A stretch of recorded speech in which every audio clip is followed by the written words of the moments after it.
I now look to Mr. Winston Marshall to close the case for the opposition.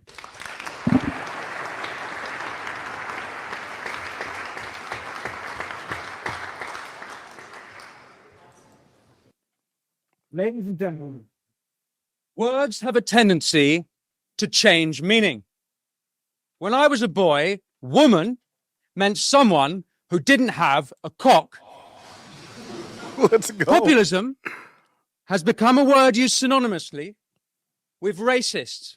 We've heard ethno-nationalist, with bigot, with hillbilly, redneck, with deplorables. Elites use it to show their contempt for ordinary people. Agreed. This is a recent change. Not long ago, Barack Obama, while still president at the North America's Leaders Summit in June 2016, he took umbrage with the notion that Trump be called a populist. How could Trump be called a populist? He doesn't care about working people.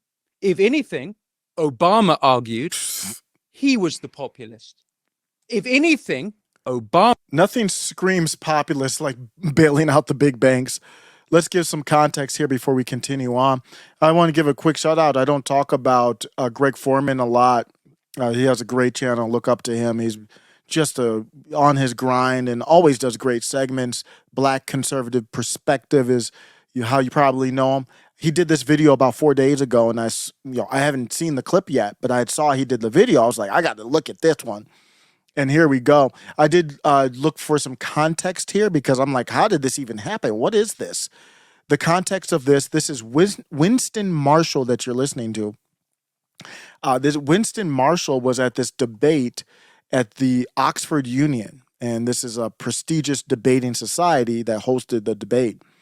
The motion under discussion was whether populism poses a threat to democracy. I'm looking to see them define the word. I had to think about what that means to me, and to me, it just means distributing power in whatever you're looking at, distributing power to as many people as possible. That is maximizing. That is populism. The debate was, for me at least, I don't know how other people define it.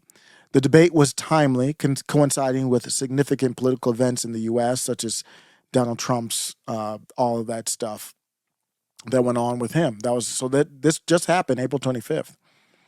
For the motion, Nancy Pelosi, Ali Dugmore, Rachel Haddad were all against populism. So the other side who are for populism was Winston Marshall and others. So I don't know how they put this together. How did Nancy Pelosi get involved? This is crazy. She doesn't do anything like that here in these states.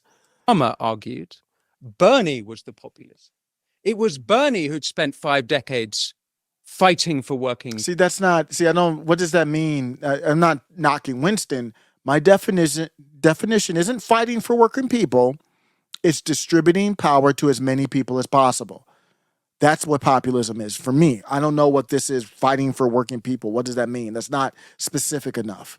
You can fight for working people by fighting for unions that centralize power. It doesn't distribute power. People. But Trump, something curious happens. If you watch Obama's speeches after that point, more and more recently, he uses the word populist interchangeably with strongman, with authoritarian. The word changes meaning. It becomes a negative, a pejorative, a slur. To me, populism is not a dirty word. Since the 2008 crash, and specifically the $1 trillion Wall Street bailout, we are in the populist age. And for good reason.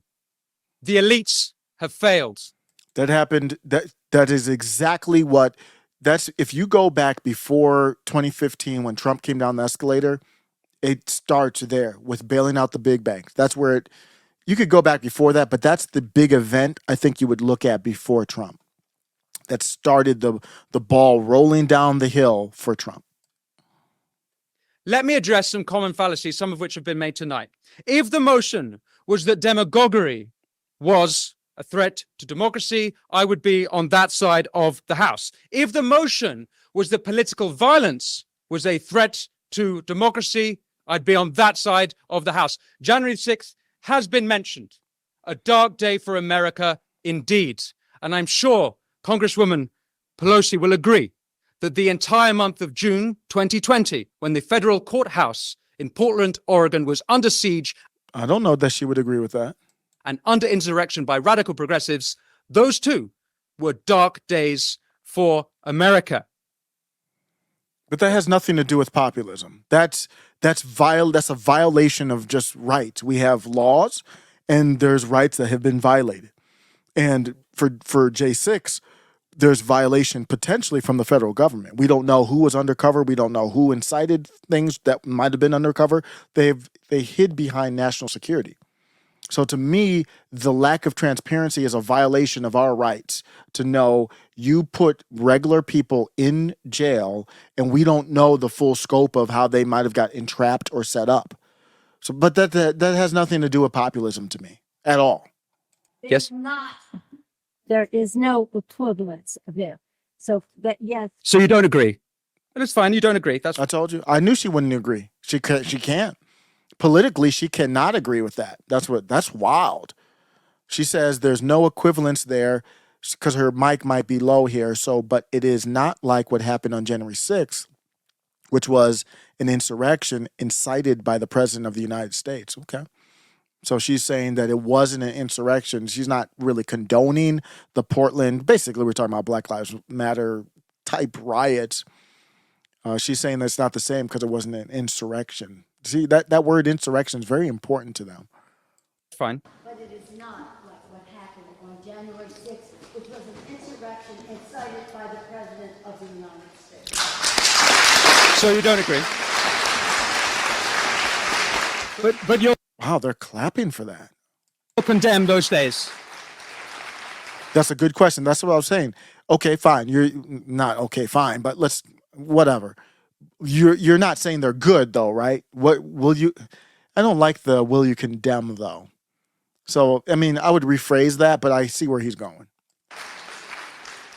My point though is that all political movements are susceptible to violence and indeed insurrection. All political movements and the state, the government is susceptible to violence and insurrection because that's what's happening in America.